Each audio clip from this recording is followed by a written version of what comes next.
রাগ দমন করে কোরআনের আয়াত শোনার সাথে সাথে ইমাম হোসেন ঠান্ডা হয়ে গেলেন আর বললেন, তুমি আল্লাহর কোরআন শোনায় দিয়েছো, আমি হোসেনের আর রাগ নাই, কাসামতু গাইজি, রাগকে আমি দমন করে নিলাম। সুবহানাল্লাহ, সুবহানাল্লাহ। এখন খাদেম ভাবছে হুজুরের রাগ থেকে বাঁচলাম, জরিমানা তো মাফ হবে না। জরিমানা আছে না? কথা বলেন। দাঁতের বদলা দাঁত, নাকের বদলা নাক, চোখের বদলা চোখ, কানের বদলা কান। আমার দেশে যত সড়ক দুর্ঘটনা হচ্ছে, যদি কোরআনের বিধানকে প্রতিষ্ঠা করা হতো রাষ্ট্রীয়ভাবে, কেসাস যদি প্রতিষ্ঠা করা হতো, ঠিক না বলেন, শরিয়া আইন যদি প্রতিষ্ঠা করা হতো, সড়ক দুর্ঘটনা ঘটত না। কারণ ৮০% সড়ক দুর্ঘটনা ঘটে মূর্খ ড্রাইভারদের অবহেলার কারণে, ঠিক কিনা? আবার কে যেন বলল, ড্রাইভার ওটা রোডে ঘাটে গরু ছাগল চিনলেই চলে, পড়াশোনার দরকার নেই। একদিকে ড্রাইভারদের অবস্থাই হয়ে গেছে অনেকটা বিশৃঙ্খল, আর যদি অভিভাবকই আশ্বাস দিয়ে দেয় গরু ছাগল চিনলেই হয়, যে ড্রাইভার মোটর শিক্ষা নাই, ওটার কাছে মানুষের যে মূল্য গরু সেই মূল্য, তাদের দ্বারা তো সড়ক দুর্ঘটনা ঘটবে, আর মূল্যবান অসংখ্য তাজা প্রাণ অকালেই ঝরবে, এটি স্বাভাবিক। শরীয়তের বিধান হচ্ছে ইচ্ছাকৃত কেউ যদি নাক কাটে, তার নাক কাটা হবে, দাঁত ভাঙলে দাঁত ফেলা হবে, কান কাটলে কান কাটা হবে, চোখ ফুললে চোখ ফুড়া হবে, নতুবা নগদ জরিমানা। খাদেম ভাবছে হুজুর রাগ দমন করছে, জরিমানা তো লাগে। খাদেম তখন আয়াতের বাকি অংশ পড়তে লাগলো, ওয়াল আফিনা আনিন নাস, মুমিনগণ আরেক মুমিনকে ক্ষমা করে দেয়। হযরত হোসেন বললেন, কাদ আফাউতুকা, আমি তোমারে ক্ষমা করে দিলাম। খাদেম দেখছে বিরাট চান্স আসছে। খাদেম ছিল ইমাম হোসেনের খরিদা গোলাম, কথা বুঝলেন না? আব্দে মুকাতেব। খাদেম ভাবলো চান্স তো একটা আসছে, তখন পাখি আয়াত আবার করতে লাগলো, ওয়াল্লাহু ইউহিব্বুল মুহসিনিন,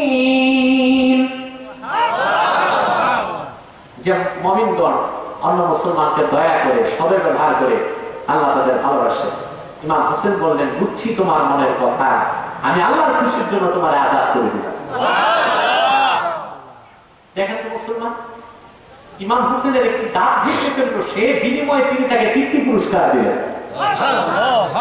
এটি ছিল সাহাবায়ে কেরামের চরিত্র। সুবহানাল্লাহ বলবেন না?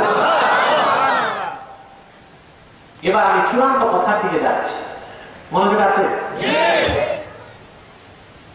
এই রাগ দমন আর ক্ষমা করণ, এই দুইটা গুণ থাকবে মুমিনের ব্যক্তি স্বার্থে। কোন স্বার্থে? আল্লাহর দ্বীনের প্রশ্নে, দ্বীনের শত্রুদের সাথে মুসলমানের কোনো আপোষ নাই, দয়া নাই, মায়া নাই, ক্ষমা নাই। কিন্তু আজ আমরা কিছু দরবেশ বের হয়েছে সমাজে, সুফি দরবেশ, ঠিক কিনা? এটা কি সুফি বলবো না কুফি বলবো আল্লাহ জানে। ওনারা মানুষকে নসিহত করে যে ইসলামের নামে আন্দোলন পাইছেন কোথায়? ইসলামে তো রাগারাগি নাই, গরম হতে নাই।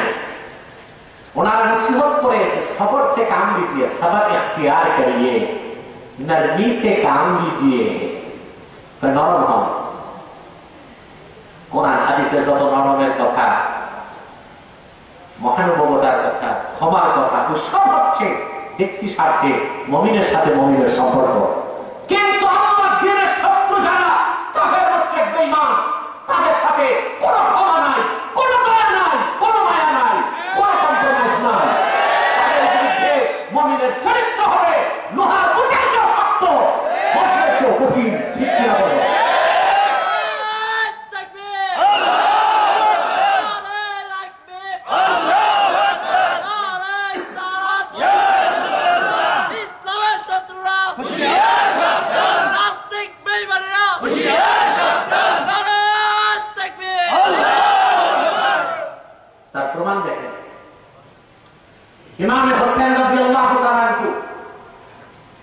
সূরা আলে ইমরানের 134 নং আয়াত শোনা মাত্রই খালেদ কি করলেন?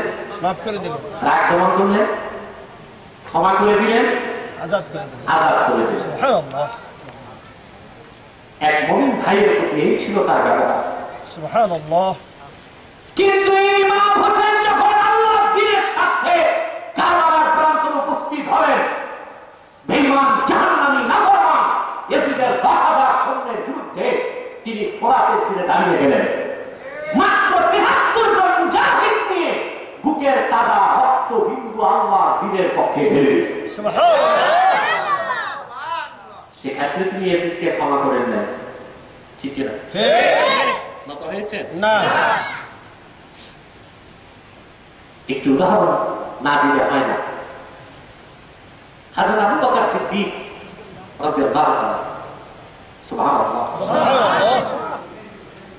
তার চরিত্রটা ফুলের চেয়ে পবিত্র ছিল, আর ফুলের পাপড়ির চেয়ে নরম ছিল মেজাজ। ঠিক কিনা? একটা কাফেরের বিপক্ষে তার অবস্থানটা কত কঠিন ছিল দেখুন। লাকাদ সামিআল্লাহু কওলাল্লাযিনা ক্বালু ইন্নাল্লাহা ফাকীরুন ওয়া নাহনু আগনিয়া।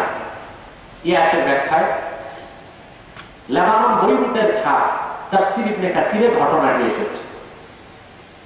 মদিনাতুত তাইয়্যিবায় 1000 বছর আগে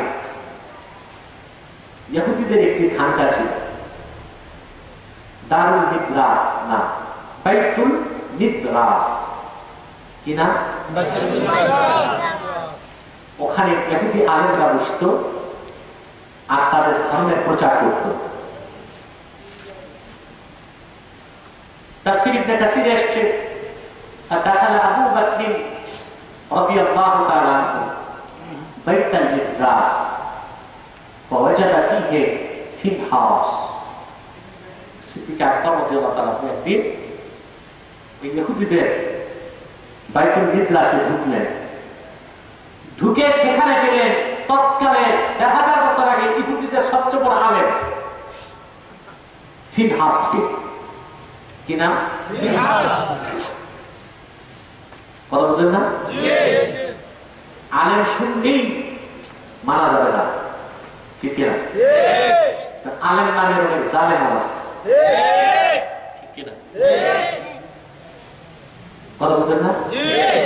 ইহুদিদের মধ্যে বড় বড় আলেম ছিল, ছিল কিনা? ছিল। তিনি ঢুকে পেলেন ইহুদিদের সবচেয়ে বড় আলেম ফিনহাস। কাকে পেলেন? ফিনহাস। ফিনহাসকে পেয়ে সিদ্দিক আকবর রাদিয়াল্লাহু তাআলা তাকে দ্বীনের দাওয়াত দিলেন। কি দিলেন? দ্বীনের দাওয়াত। ফিনহাসকে দেখে তিনি বললেন, ইয়া ফিনহাস ইত্তাকিল্লাহ ওয়া আসলিম। হে ফিনহাস, তুমি আল্লাহকে ভয় করে এবং মুসলমান হয়ে যাও, কারণ তুমি ইহুদিদের সবচেয়ে বড় আলেম। তাওরাত কিতাবে নূর নবী মুহাম্মদ সাল্লাল্লাহু আলাইহি ওয়াসাল্লামের পরিচয় তুমি জানতে পেরেছো। অতএব আর দেরি না করে নূর নবী মুহাম্মদ সাল্লাল্লাহু আলাইহি ওয়াসাল্লামের কদমের কাছে যে মুসলমান হয়ে যাও। ফিনহাস বলল, আবু বকর, মুসলমান তো হইতে মন চাইছে, হতে পারি না। বলে কেন? বলে কেমনে হবো? তোমাদের আল্লাহ তো ফকির আর আমরা হচ্ছে ধনী। আল্লাহর শানে কত বড় বেয়াদবি। বলে তোমাদের আল্লাহ তো ফকির, আমরা ধনী। এই কথা বলে সে কোরআনের কোন আয়াতের কটাক্ষ করছে বুঝলেন? আল্লাহ কোরআনে বলছেন, ওমাইয়ুকরিদুল্লাহ কারদান হাসানা। কি আছে যে আল্লাহকে ওর যে হাসানা দেয়? আল্লাহ বলছেন না উত্তম ঋণ। ঠিক কিনা? সে বলল, আল্লাহ যদি অভাব না থাকতো তো বান্দার কাছে ঋণ কেন চাইবে?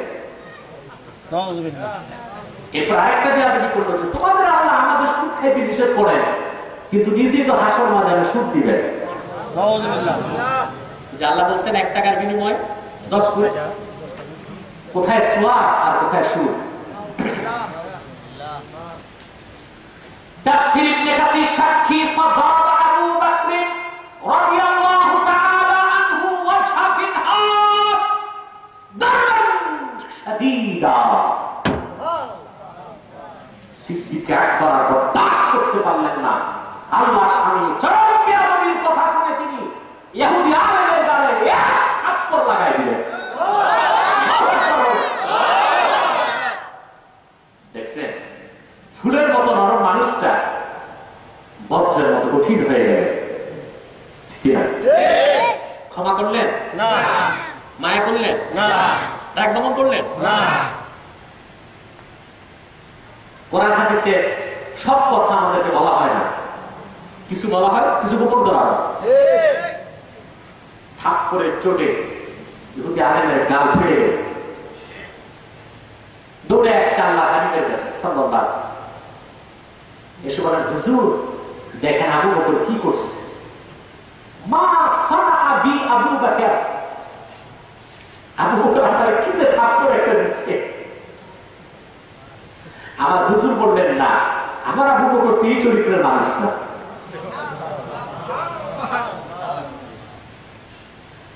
সিদ্দিক আকবর আসলেন, আল্লাহ হাবিব বললেন, আবু বকর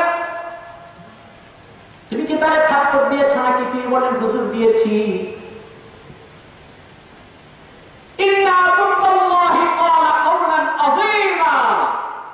আল্লাহর শত্রু আল্লাহর সামনে এমন বেয়াদবির কথা বলছে, আমি আর বরদাস্ত করতে পারিনি, একটা থাপ্পড় দিছি। যদি আমার কাছে তরবারি থাকতো আমি তার গর্দানটা উড়াই দিতাম। আমরা যে কোথায় পেলাম দরবেশি, দিনের বেলায় ধৈর্য ধরো আল্লাহ দিনের প্রশ্নে, আর নিজের বেলায় লাঠি সোটা যা আছে সব দিয়ে বের। ঠিক কিনা কথা বুঝতেছে? মিথ্যাবাদী ইহুদি তৎক্ষণাৎ বলল যে, হুজুর আমি আল্লাহর সামনে এই কথা বলি নাই, আবু বকর মিথ্যা বলছে।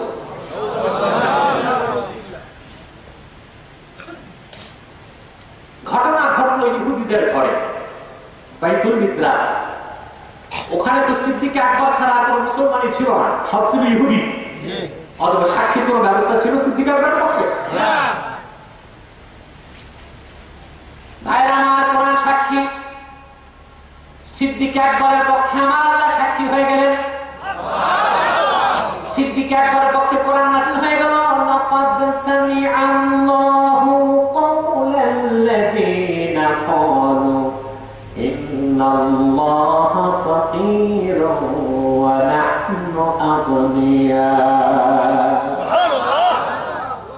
আল্লাহ সিদ্দিক আকবরের পক্ষে ঘোষণা করলেন, কাফেররা যেই কথা বলেছে আল্লাহ ফকির আর আমরা ধনী, এই কথাটা আল্লাহ রাব্বুল আলামিন নিজে শুনেছেন।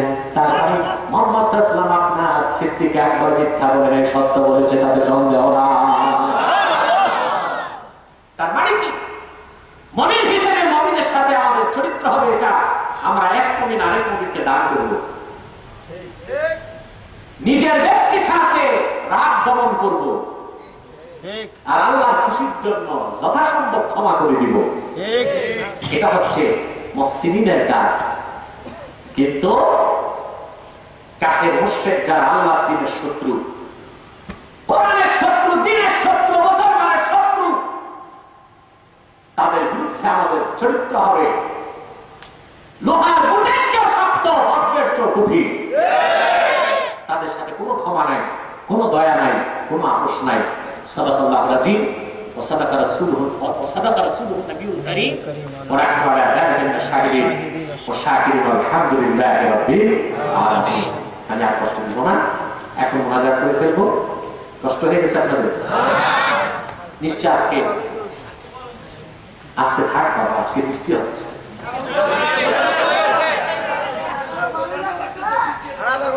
বন্ধুরা, যে কথা বলছি না, আল্লাহ তাআলা খুব সুযোগ দিয়েছেন আমাদেরকে।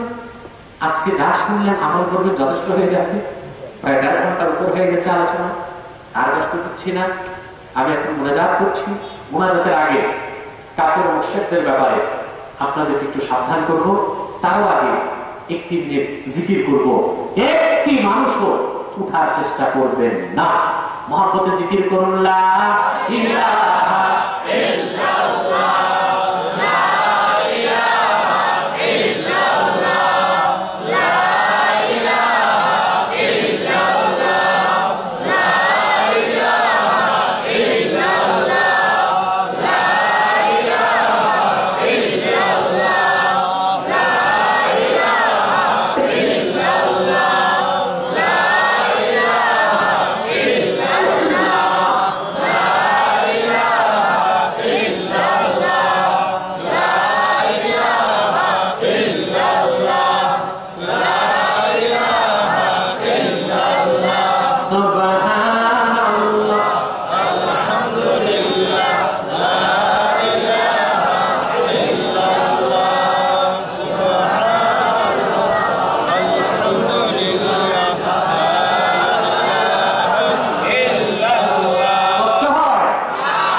সুবহানাল্লাহ আলহামদুলিল্লাহ লা ইলাহা ইল্লাল্লাহ সুবহানাল্লাহ আলহামদুলিল্লাহ লা ইলাহা ইল্লাল্লাহ লা ইলাহা ইল্লাল্লাহ লা ইলাহা ইল্লাল্লাহ সুবহানাল্লাহ আলহামদুলিল্লাহ লা ইলাহা ইল্লাল্লাহ সুবহানাল্লাহ আলহামদুলিল্লাহ লা ইলাহা ইল্লাল্লাহ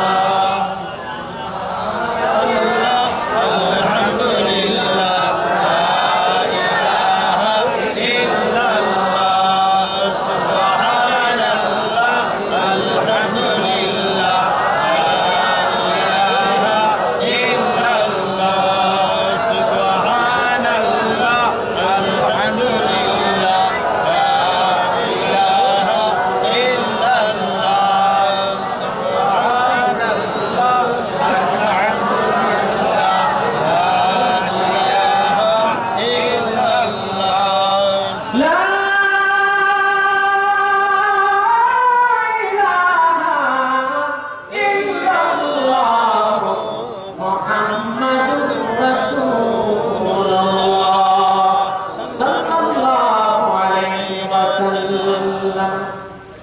প্রিয় সুধী, দীর্ঘ সময় কষ্ট দিলাম, আর কষ্ট দিচ্ছি না।